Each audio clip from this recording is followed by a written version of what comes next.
3. بسم اللہ الرحمن الرحیم یا ایھا آمنوا اذا قمتم الی الصلاۃ فاغسلوا وجوہکم وایدیکم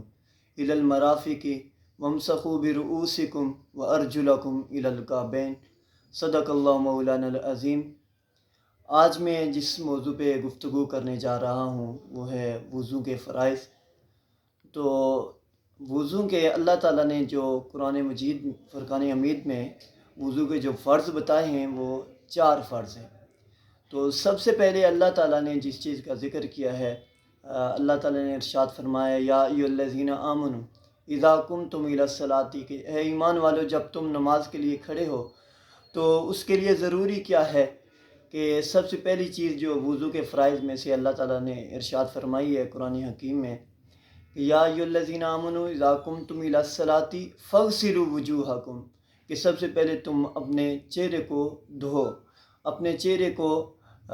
پانی کے ساتھ دھونا ہے۔ تو وہ کیسے ہے کہ چہرے کی مقدار کیا ہے؟ تو چہرے کی مقدار جو دیگر کتب میں ملتی ہے ہمیں، وہ یہ ہے کہ ہم ایک کان کی لو سے لے کر دوسرے کان کی لو تک یہ چہرہ ہے، اور اسی طرح ہمارے جہاں سے سر کے بال شروع ہوتے ہیں وہاں سے لے کر یہ تھوڑی کے نیچے تک، یہاں تک یہ پہلا جو فرض ہے وہ مکمل ہوتا ہے۔ اور اس میں ایک چیز بعض لوگوں میں ہوتی ہے کہ وہ یہ کہ جب ہم اپنی آنکھیں، کئی لوگوں کی عادت ہوتی ہے کہ وہ اپنی آنکھیں کھول کر دھوتے ہیں، تو اس میں ہماری جو یہ پلکوں کی بیک سائڈ ہے تو یہ خشک رہ جاتی ہے۔ تو اگر ذرا برابر بھی وضو کے جو فرائض ہیں، اس جو وضو کے اعضاء ہیں وہ خشک رہ جائیں تو آپ کا وضو نامکمل ہوگا، اور اگر وضو نامکمل ہوگا تو آپ کی جو عبادت ہے نماز تو وہ نہیں ہوگی، کیونکہ نماز کی جو شرائط میں سے جو یہ بھی ایک شرط ہے کہ وضو کا ہونا، تو اگر آپ اس کے پہلے والی شرائط پوری نہیں کریں گے تو وہ آپ کی عبادت نہیں ہوگی۔ اور اسی طرح اللہ تعالیٰ نے قرآن حکیم فرقان حمید میں دوسرا جو وضو کا فرض ذکر کیا ہے، تو دوسرا ہے کہ ہاتھ دھونا۔ ہاتھ دھونا، اب اس کی مقدار کیا ہے تو میں آپ کو ساتھ ساتھ بتاتا چلوں کہ ہاتھوں کی مقدار یہ ہے کہ آپ کی یہ جو کنیاں ہیں، کنیوں سمیت ان بازوؤں کو دھونا، اور یہ ایک بار دھونا یہ فرض ہے، اور 3 بار دھونا یہ سنت مبارکہ ہے۔ اور اس کے بعد اللہ تعالیٰ نے جو تیسرا وضو کا فرض ارشاد فرمایا ہے قرآن حکیم میں، تو وہ ہے وَامْسَحُوا بِرُؤُوسِكُمْ، اپنے سر کا مسح کرنا۔ تو مسح کیا ہے کہ اپنے ہاتھوں کو سب سے پہلے گیلا کریں، گیلا کر کے اپنے جہاں سے آپ کی یہ پیشانی سے بال سٹارٹ ہوتے ہیں، یہاں سے لے کر یہ پیچھے گردن تک، جس کو گدی بھی کہتے ہیں، گدی تک لے جائیں ہاتھوں گیلوں کو۔ لیکن اس دوران آپ نے یہ جو شہادہ والی انگلی ہے، یہ جس کو شہادت کی انگلی کہتے ہیں، ان کو اپنے سر کے ساتھ ٹچ نہیں کرنا ہے، اور اسی طرح یہ جو انگوٹھا ہے اس کو بھی اپنے سر کے ساتھ ٹچ نہیں کرنا ہے، ان کو گیلا رہنے دینا ہے۔ یہ کس چیز کے لیے کام آئیں گے؟ وہ یہ جو شہادہ والی انگلی ہے، یہ ہمارے کان جو ہیں یہ ان کے لیے کام آتی ہے۔ ہم کان کے اندر یہ شہادہ والی انگلی کا استعمال کرتے ہیں، اور یہ جو ہمارا انگوٹھا یہ گیلا بچ جاتا ہے تو یہ ہم جو کانوں کی بیک سائڈ ہوتی ہے اس پہ ملتے ہیں، اور یہ ان کا جو مسح یہ بھی کلیئر ہو جاتا ہے۔ اور اب ہمارے ہاتھوں کے جو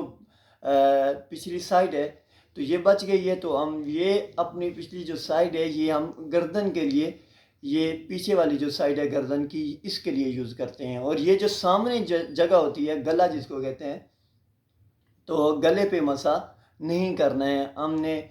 سر کا مسح، اسی طرح اپنے کانوں کا مسح، اور کانوں کی جو پیچھے جگہ ہوتی ہے اس کا مسح، اور اسی طرح ہم نے گردن کا مسح کرنا ہے، یہ آگے گلے پہ مسح نہیں کرنا ہے۔ اور پھر چوتھا جو فرض ہے اللہ تعالیٰ نے ارشاد فرمایا ہے قرآن حکیم میں، تو وہ ہے پاؤں کا دھونا۔ اب پاؤں کا دھونا کیسا ہے کہ ان کو ٹخنوں سمیت دھونا،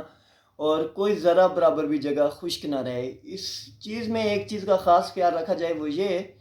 کہ ہماری پاؤں کی جو انگلیاں ہیں یا پھر جو ہاتھوں کی انگلیاں ہیں، تو اگر ان کے درمیان میں پانی نہیں جاتا، وہ جگہ خشک رہتی ہے، تو آپ کا وضو نامکمل ہوگا۔ تو اس کے لیے ضروری ہے کہ یہ سنت مبارکہ بھی ہے کہ پاؤں کی انگلیوں کا اور ہاتھوں کی انگلیوں کا خلال کرنا۔ تو ہاتھوں کی انگلیوں کا جو خلال ہے، آپ ایک ہاتھ کو جب دھوتے ہیں، گیلا کرتے ہیں، تو آپ بآسانی دوسرے ہاتھ کی جو انگلیاں ہیں ان میں ایسے کر کے ان کو رگڑ دیتے ہیں، تو یہ ہاتھوں کی انگلیوں کا جو خلال ہے وہ ہو جاتا ہے۔ اور ایک بات میں اور عرض کر دوں کہ یہ جو جن حضرات کے ناخن بڑے ہوتے ہیں، تو ناخن بڑے ہونے کی صورت میں خاص کر کے یہ عورتوں کے لیے پرابلم ہوتی ہے کہ جب وہ آٹا وغیرہ گوندتی ہیں، بناتی ہیں، یا اور اسی طرح کی کچھ عورتیں وہ ہوتی ہیں کہ جو سرخی پاؤڈر وغیرہ سرخی لگاتی ہیں، تو سرخی اتنی سخت ہوتی ہے کہ جب ہم اس کو لگاتے ہیں تو ہمارے جو ہاتھوں کے ناخن ہیں ان میں